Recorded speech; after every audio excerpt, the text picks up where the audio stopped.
So again, welcome to our latest webinar presented by Angela Pittman. She's an ICB member. Today's topic is on deaf dog training, and Angela will be presenting a lot of information on this topic. I'll be handling the presentation itself for technical reasons. So every once in a while, Angela's going to give me a nudge and say, please go on to the next slide. So without further ado, I'm handing over the mic, but not the mouse, to Angela.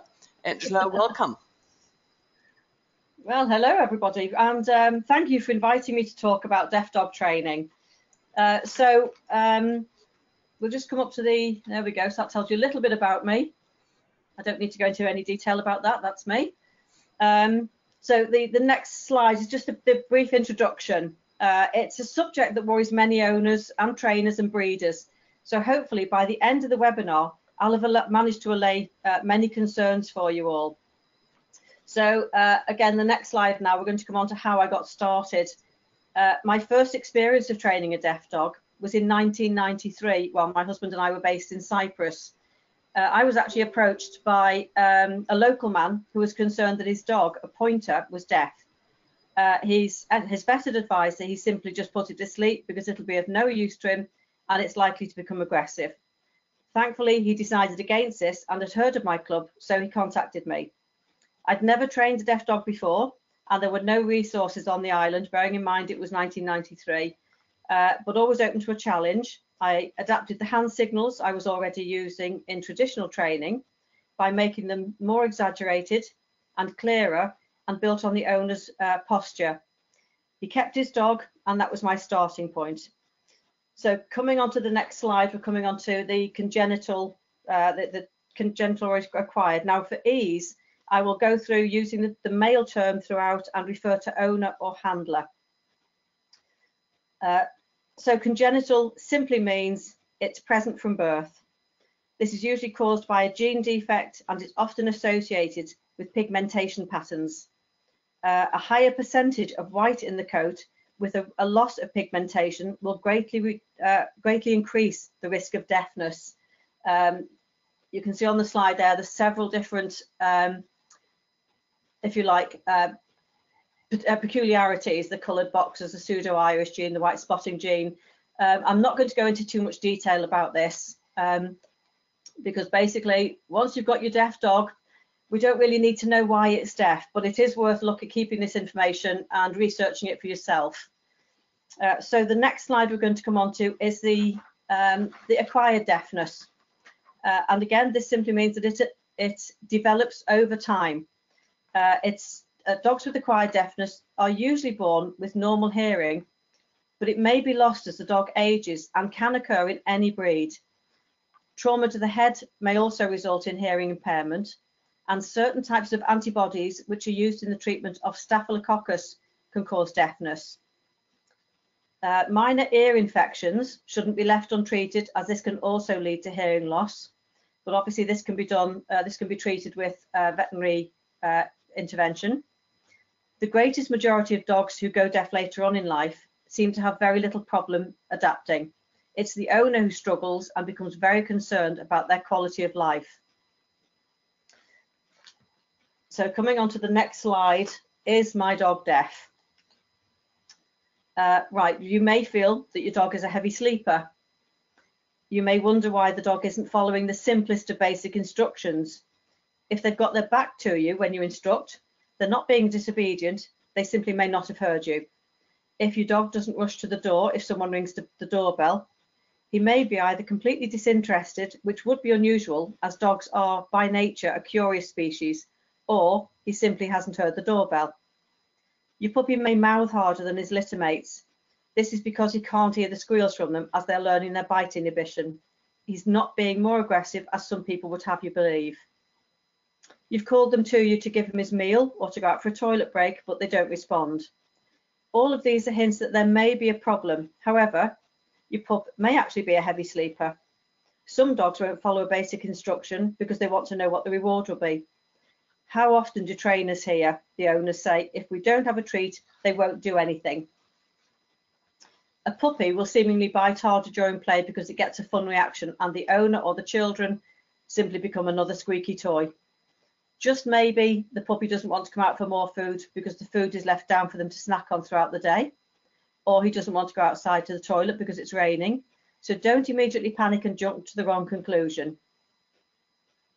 Now, on to the next slide, we're going to cover how to do a basic test. So we can try by calling the puppy or the dog while they're in the bed or facing away from you. When you call them, do their ears twitch? If yes, then they can hear you, but they're just distracted by something else. While in another room or at a good distance, call your pup or dog, clap your hands, rattle their treat jar or blow a whistle. If there's no response, there is a strong possibility that he may be deaf, so you should contact your vet for verification. Ensure you try these exercises away from him, as they're very sensitive to vibrations or a breeze from clapping hands, and this could give a false reaction. It's worth noting that he may be deaf only in one ear. If this is the case, you may notice a puzzled glance as he tries to locate where the sound has come from. So if we come on to the next slide now. There we go. So the full testing for deafness, this is the veterinary test. This is called a Bayer test. Now, Bayer stands for Brainstem Auditory Evoked Response.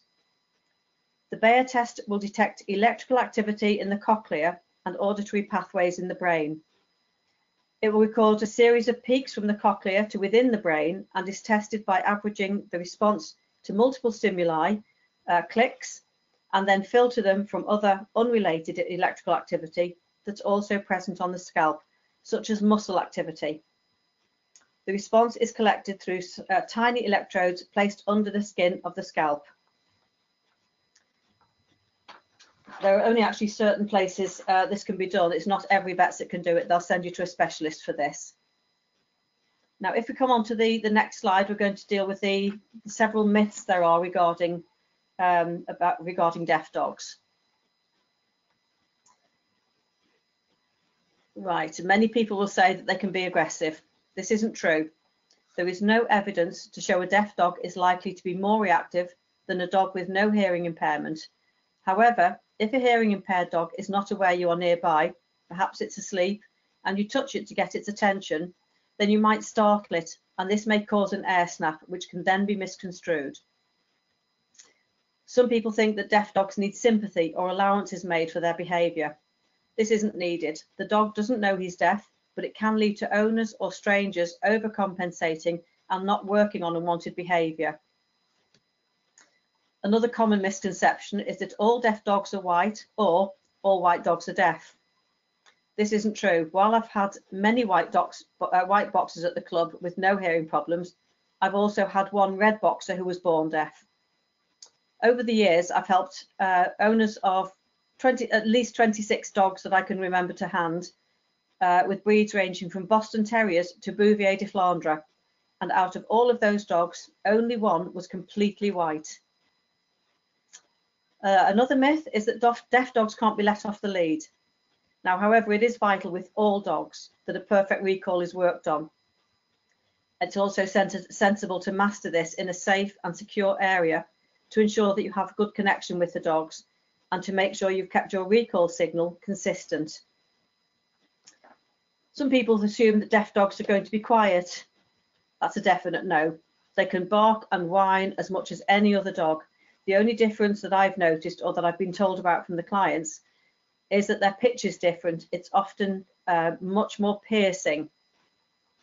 So therefore, it also gets a better reaction from you. So again, that seems to confuse this a little bit. Many people think that deaf dogs are more likely to suffer from separation problems. This again isn't true. There have been no noteworthy differences in deaf dogs and hearing dogs. One of the main reasons that deaf dogs seem distressed when the owner has left the house may be down to the owner going out while the dog is sleeping.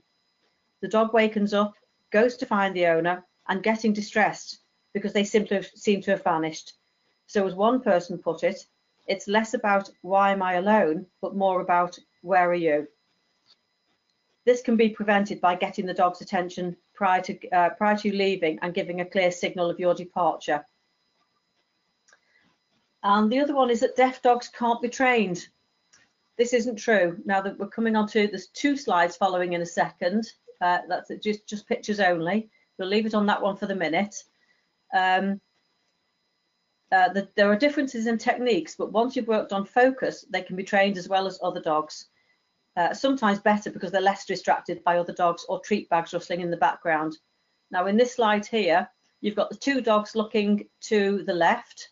This is actually a public park across from where I do the training. You'll notice right in the background is a young child on a bicycle and there's a child on a skateboard going past the side. The Bouvier, however, is completely focused on its owner, and they're going to do an off-lead recall with Present, which is the next slide. We'll just see that one. There we go. There we go. And you'll also notice that with the Bouvier, there's no trailing lead. She's done this completely lead-free. And this is an open park. There are gates all over the place. So the owners had to work a lot there on focus. So yes, they can be trained, and they can be trained very, very well. So we're going to come on to the next slide now, which are the pros and cons. So we'll start with the pros. Now, many people think that there are more arguments against having a deaf dog than there are about taking one into your home. I'm going to try and give you both sides of the argument and let you make the decision. Most of these are from the many clients I've worked with. So first of all, the reasons for the pros. Dogs with hearing impairments are not likely to struggle with any noise-related issues, such as reactivity towards the postman or the doorbell. You can open the door in peace without the dog feeling that every visitor has come specifically to see him. They won't react to dogs barking in the neighbourhood unless the dog is immediately next door and can be seen through the fence or shrubbery. You can watch TV in peace, unless of course the dog notices the other dog or animal on the screen. It's more often the movement rather than the fact that it's a dog. Many dogs get their triggers from the sound of an advert or programme, so the reaction should be greatly reduced. You can visit the bathroom in the middle of the night without disturbing a sleeping puppy. They're not going to react to fireworks or gunshot, and sometimes thunder, although the thunder, they can react to that because of the change of barometric pressure. So there's an open jury as to whether it's the noise or the change of pressure that affects the dogs. They do actually make excellent companions because once trained, they focus so much more on their owners. And the biggest pro for most owners was that they could open a packet of biscuits without the dog scuttling through in case they feel the urge to donate half the packet to them. So the thought of a nice packet of crisps without the dog going, it'll be for me then. And we'll come on to now onto the cons. Some people feel that not being able to let the dog run free is a problem, but this is more of a training issue. So there are very few cons actually. We've got down here that problems can ensue if the owners don't meet the dog's needs. This again is down to the owner's frustration, if you like, about it. So this is where a good trainer should be able to guide you through it and reassure. The only other con seems to be that owners have to go to make the effort to go into another room to go and get the dog to get its attention, unless you've got a second dog that you've trained to fetch your deaf dog. Again, this is more of a training problem and can be worked on by having something like a flashing doorbell that can be pressed from one room to another, and this will gain the dog's attention. But you'll need to teach the dog that the flashing light means come to me.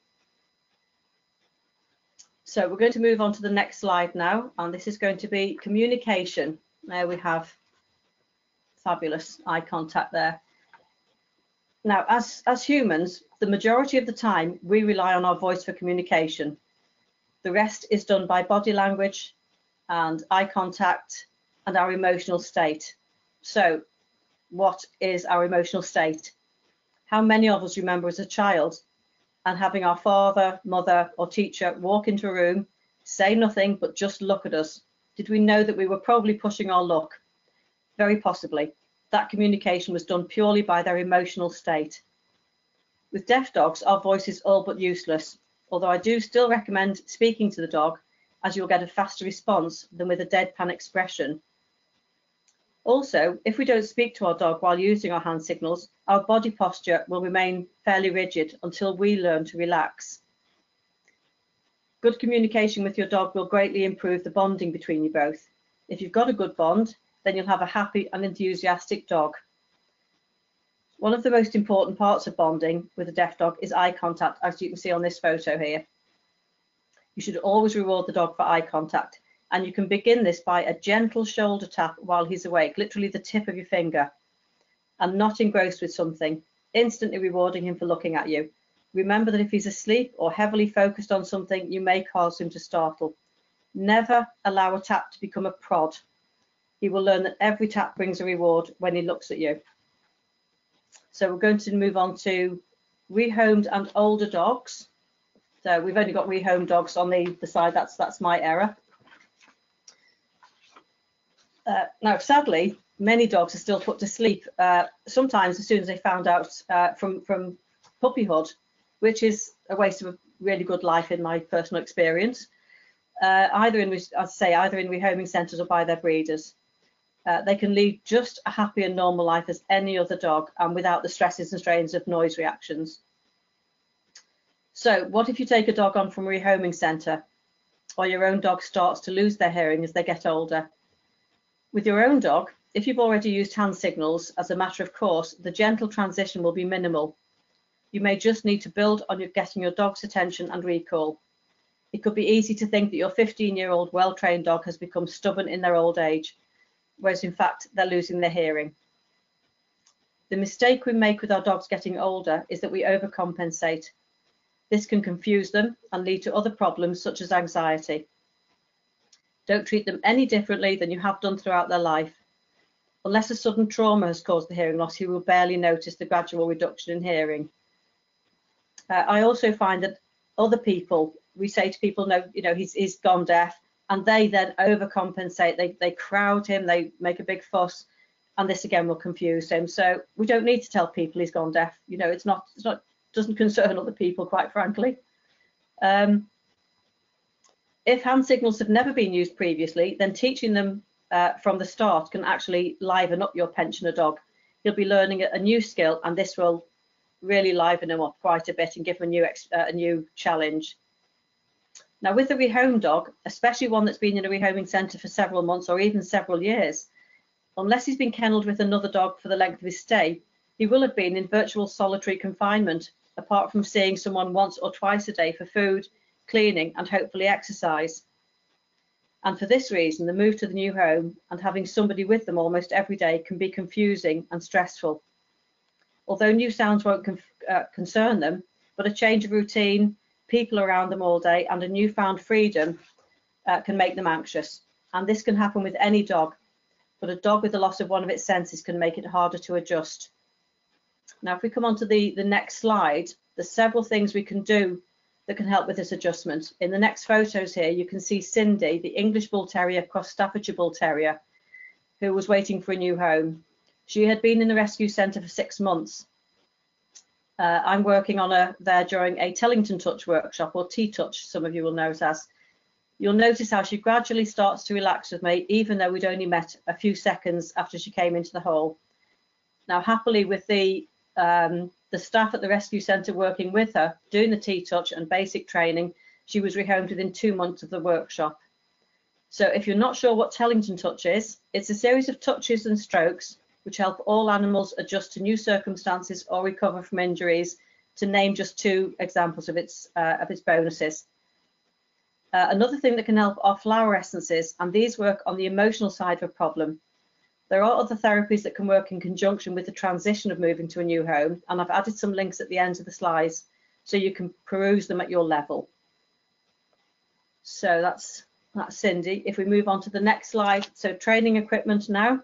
Now, this is also going to include not just the equipment, but gaining attention and how to praise, because it's all to do with, inverted commas, if you like, equipment. So we're going to begin by ensuring that you're using comfortable equipment, such as a static harness and not a stop-pull type that constricts around the chest or the rib cage and has a negative feel to the dog. A flat collar with an ID tag on, as well as having your own details. Many owners choose to add "I am deaf" onto the tag. This can help if the dog does get free. a 3 foot to 6 foot lead, and a 30-foot long line to work on the free running if in a non-secure area. I personally don't recommend extendable leads, as I found the resistance from them seems to encourage the dogs to pull against them. There are vibration collars on the market which only have a vibration setting and definitely no shock or tingle setting. However, I felt that it reduces the importance of the true bonding between the dog and the owner. The value of a dog checking in with its owner is crucial. If the dog only returns to you or turns to face because the owner, because the vibration, we have to wonder what would happen if all of a sudden the battery failed. It's surprising, although it shouldn't be, that deaf dogs can be trained in a clicker class. Obviously, the dog can't hear the normal box or button clicker, but about 18 years ago, when I was introducing the clicker to one of the classes, one lady came along to observe, but she said the class wouldn't work for her because her dog was deaf. As I said right at the beginning, I like a challenge. So I didn't want a feeling that we couldn't help her. So I picked up a small keyring light, the sort of light that lights up and goes off as you press and release. And I said, we'll use the flicker. We did the same preconditioning. So 1 flick on and off equals 1 treat. And then after that, it was every time the dog made contact, it would get a flick and a treat. And we moved on just as quickly. I should stress that we would never advise using a laser light because they can quickly damage the dog's eyes if he suddenly looks at it. I also don't like them to chase cats around the room. It's not funny. But again, that's a personal opinion. So we're coming on to gaining attention. As I say, this is still under the training equipment. Now, prior to going for a walk or toileting or meal times or leaving them while you're going out, you'll need to gain the dog's attention. As I mentioned earlier, a shoulder tap, providing it's done gently, works very well. Or holding your hand by their nose if they're asleep, they will smell your natural scent and open their eyes. If it's dusk, you can flick a room light on and off because they can sense the change of the light. The purpose of getting their attention prior to you going out is to prevent him becoming anxious. If he wakes up and suddenly finds you've gone, I've recommended, if he wakes up and finds you've gone, sorry, I'm running ahead here. I've recommended a peekaboo signal by bringing both my hands up to cover my face, hiding my eyes and opening my hands again, the sort of thing you're likely to do with a baby to make them chuckle. This can be started while you're just going to put the bins out or going to another room.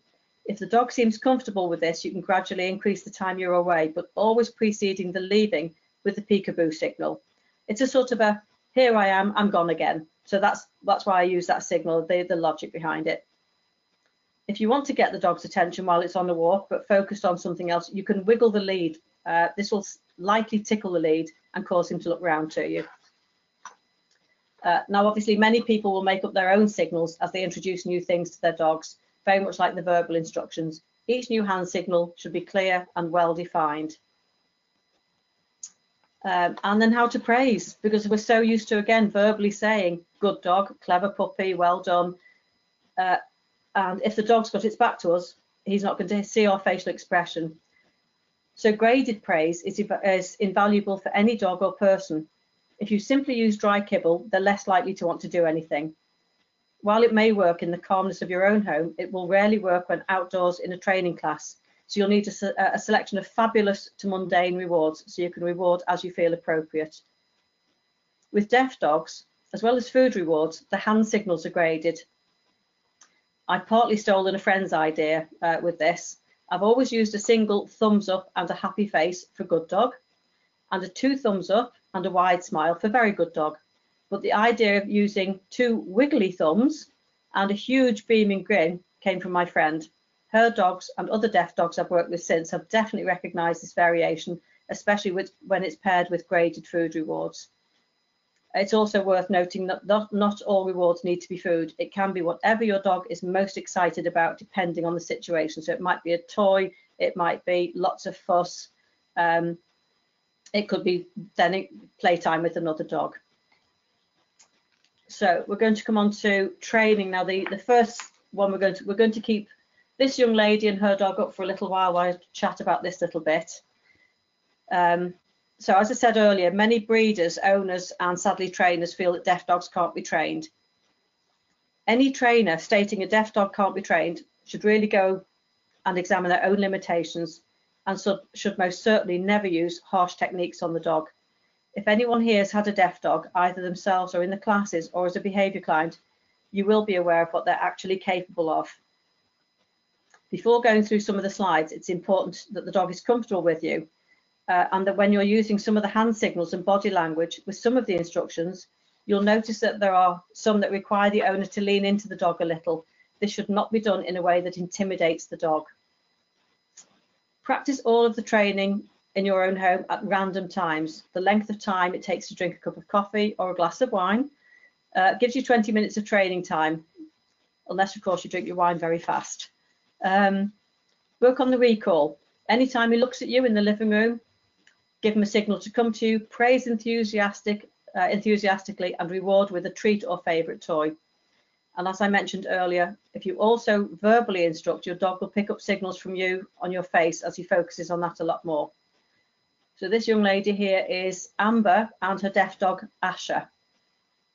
Amber was 5 years old when she started, training with a little bit of guidance from me and quite a lot of guidance from her mum. And she worked her way through to the gold level of Pet Proficiency Awards, which are our versions of the Good Citizen test.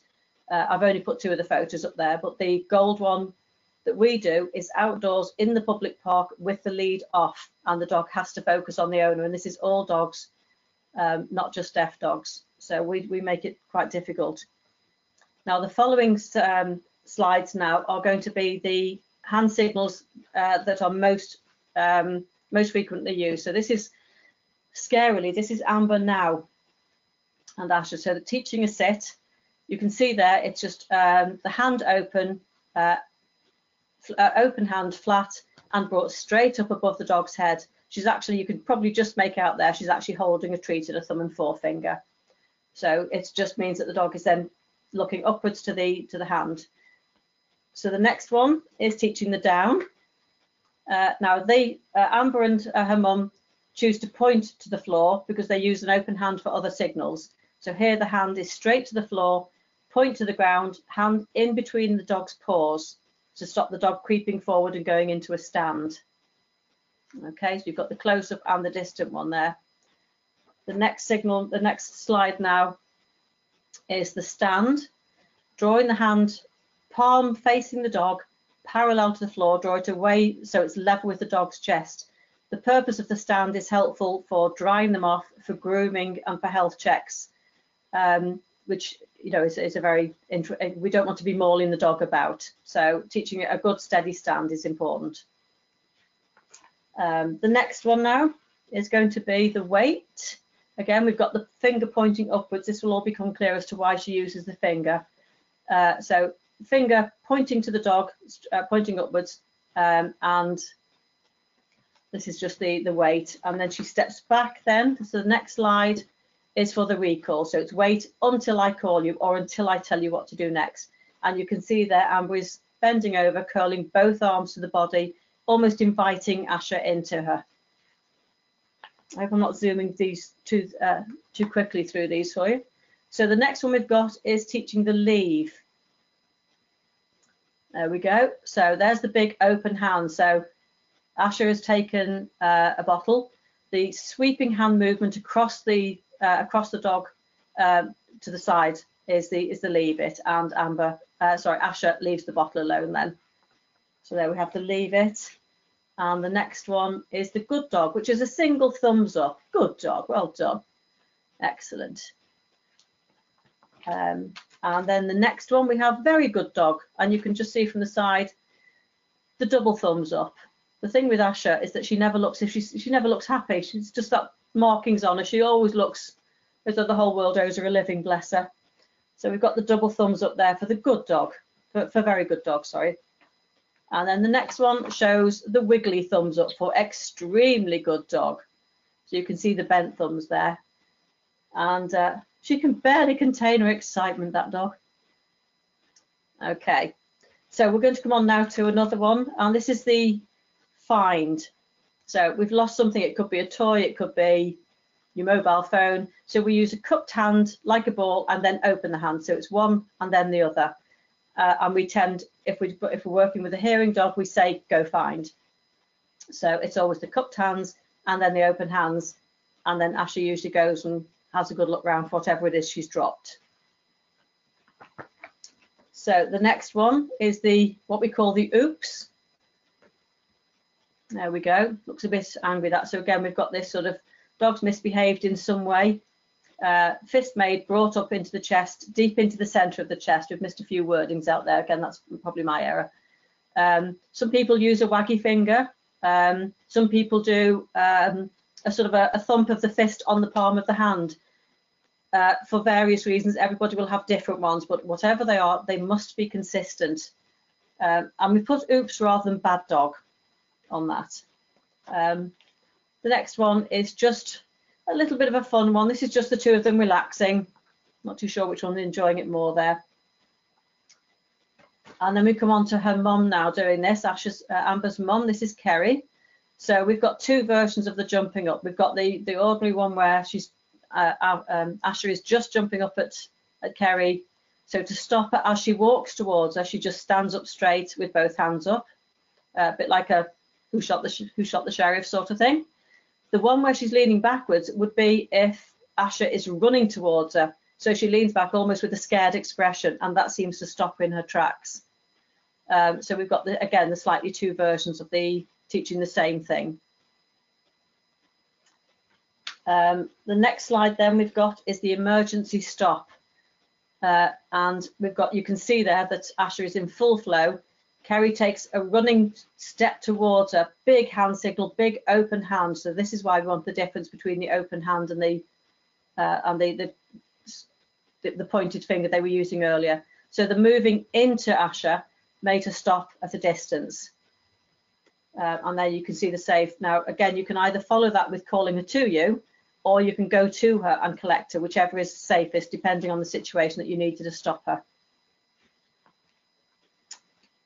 And the next one is what's called oh, hang on, if I missed one there.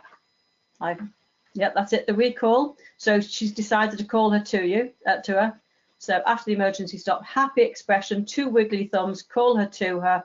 And the next slide shows what's called the present, where the dog sits neatly in front of her, both hands brought up together into the abdomen to get this present position. So the reason for the present means that she is now focused completely on the owner.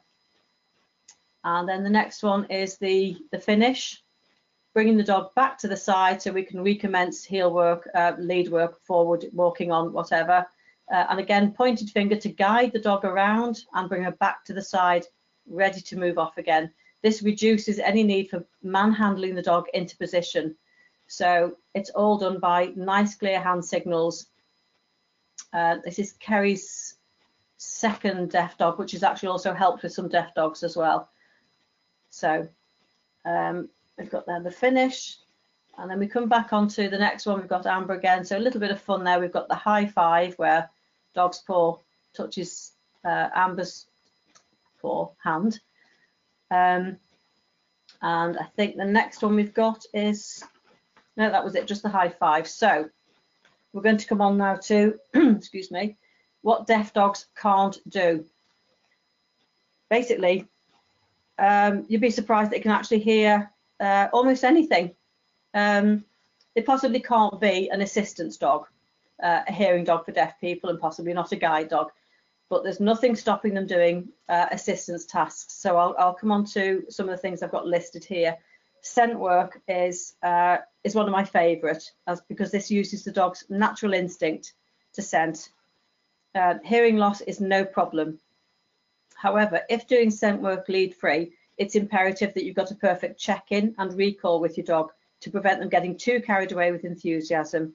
And this is in much the same way you would do with any scent hound, such as a Basset or a Basset Fauve or a Beagle or a Dachshund. This is much more reliant on the dog working more independently from their owner. And once the hand signal to go find has been given, the dog should then follow the scent that was given prior to sending. It's also mentally tiring, so this makes it an ideal exercise for the house and the garden on a hot day. without the need to take them off to a park. Just 15 to 20 minutes of good quality scent work in even the smallest of gardens will be as tiring as a 45-minute run around the park chasing a tennis ball or even another dog. One of the things that we never use at our sensational workshops is food, either as a reward or to search for.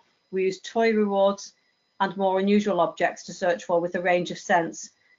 Currently, I've been using raccoon scent, but you can become as imaginative as you like. Some people use coffee grind, some use perfume, some will use aniseed, so star anise can be put in water. Have a look at what you've got in your cupboard. Tea bags are good as well. I've also been using apple and cinnamon tea bags. So another thing is very popular for thousands of dog owners, as well as many deaf dog owners, is agility. But it does require the owner to be fit as well. Now, this basically just requires the dog to be directed through an obstacle course, which comprises of jumps, tunnels and walkways, following a set course and directed by the owner or handler. And to add to the excitement, it's run against the clock. And this is where the focus on the owner is paramount. If either one is not concentrating on each other, then mistakes will be made. And this is where you'll get people making assumptions on the fact that it's because the dog is deaf that the errors were made. In anything we do with our dogs, errors are made by the handlers, not the dogs.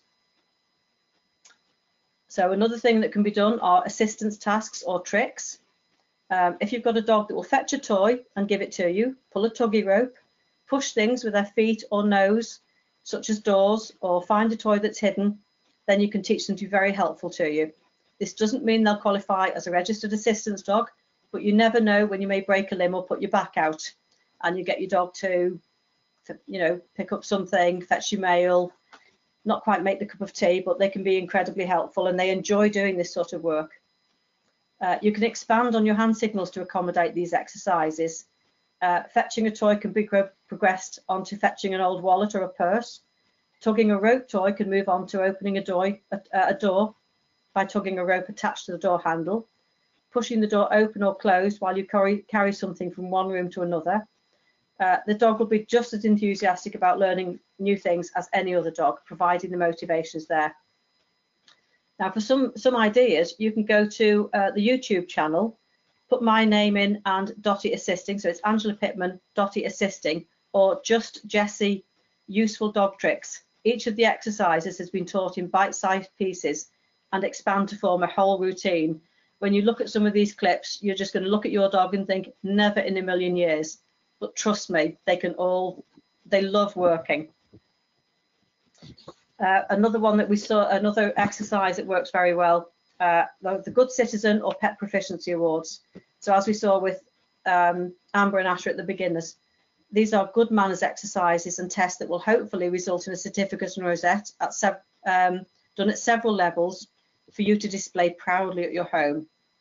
These are based on everyday life skills and cover all of the things you would like to be able to comfortably do when out with your dog, including stopping for a snack with your dog lying quietly beside your feet, walking around a marketplace without your dog getting in other people's way.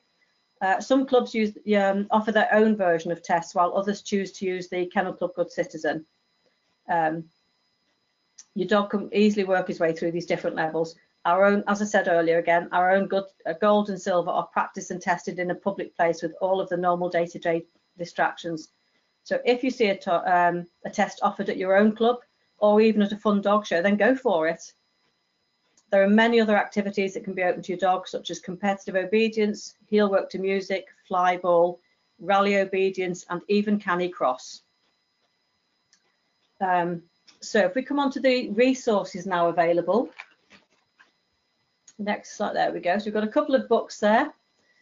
Some of the books and webinars for finding information are listed on the slides here. I am cautious of one of the books, however, although the advice is very good, some of the techniques used are questionable. This might be a personal message one, because it's difficult to say out loud sort of thing. There are also links on the next slide to finding a qualified T-Touch practitioner and complementary therapists. There we go. And they can give support when helping a new dog settle in and adjust if needed. And the Deaf Dog Network, the Deaf Dog Network link will also have plenty of trainers on board, so should find someone in your area to help you. Now, the Deaf Dog Network is also on Facebook, so it's worth looking at that as well. So we'll come to the conclusion.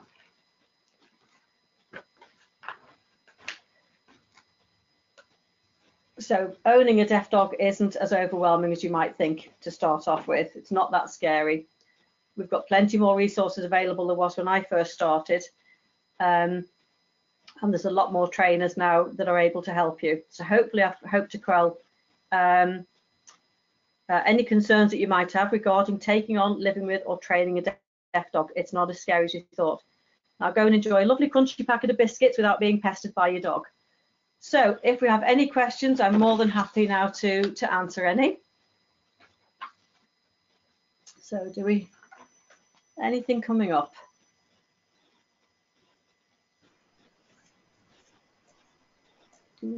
Any questions? Okay, if you want to use the chat, right. So Donna Saunders asks, using a reward marker can be slower in this process. Would you agree? And can I ask why you would use the oops one also, or using this as an NRM, non-reward marker? Yes, a reward marker you could use the flicker, but the oops, because it's so obvious, the dog knows that there's, it sort of overstepped the mark a little bit with something. It might have chewed something up. Using this as a non-reward marker, well, yeah, it's difficult because if it's chewed up something, how are you going to then reward it? So it's more about just letting the dog know that it's done something amiss, really. I'm just double checking there. Yeah, exactly. But surely then it's too late. Yes, yeah, you're quite right. We shouldn't really be telling a dog off once they've done it. It could be a jumping up. It could be jumping up. So if it's jumped up, we do the oops, step back, call them to us again. If it gets it right, then we can give the positive thumbs up. So it could be done. It could be done for something like the jumping up. Just trying to think. Yeah, it's. Sorry, I've lost my thread a little bit here. So it's probably the oops would more be done if it's jumping up at something or mouthing, and we don't want that to happen because we can't do a yelp. So the oops is a good one for that. Obviously, if it's destroyed something when you've been out, then it's too late. You're quite right.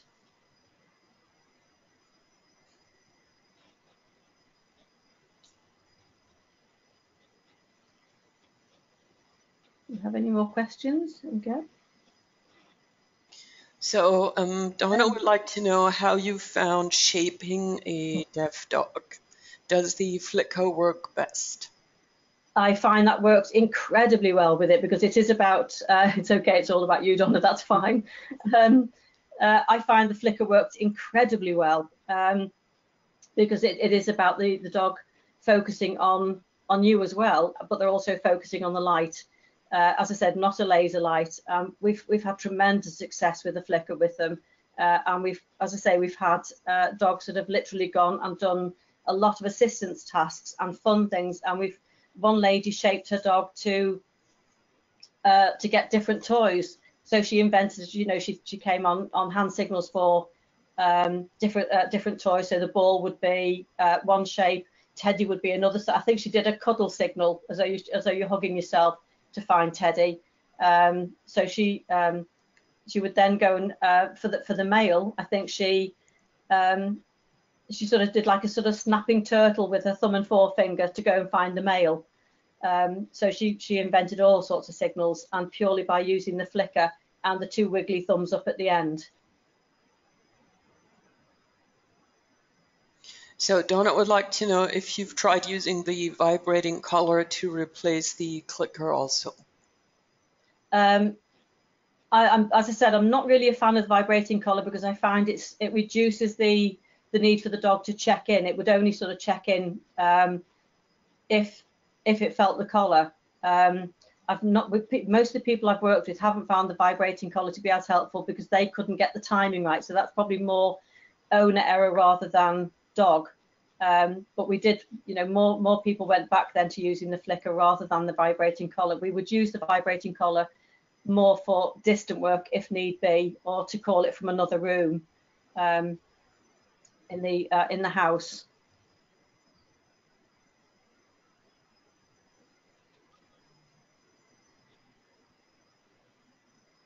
Okay, so if everybody is comfortable with using chat to ask their question, if not, I can also unmute you if you'd like. Just let us know. Angela, was there anything, because we're doing so well time-wise, was there anything you would want to expand on? Right, well, Joe's just said there, where can we find a list of deaf dog trainers? The Deaf Dog Network will certainly help on the resources there. That's got the full list of deaf dog trainers, and also again the Deaf Dog Network on Facebook. But certainly the Deaf Dog Network comes up with many of them in your area. Just say where you are, and they will find a trainer for your area. Not necessarily just in the UK either.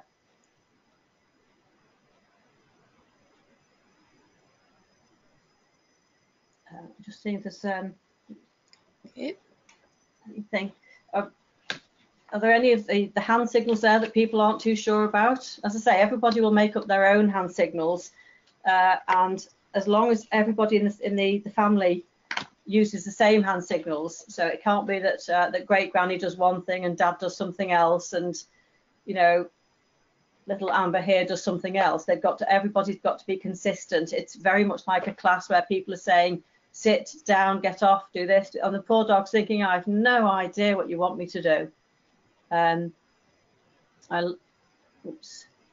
So Deborah Coles is mentioning she recently had a client with a deaf dog and just used hand signals. It seemed to work fine. And she also recommends the Deaf Dog Network. That's excellent. That's great news. So she should go on from strength to strength there. That's fabulous.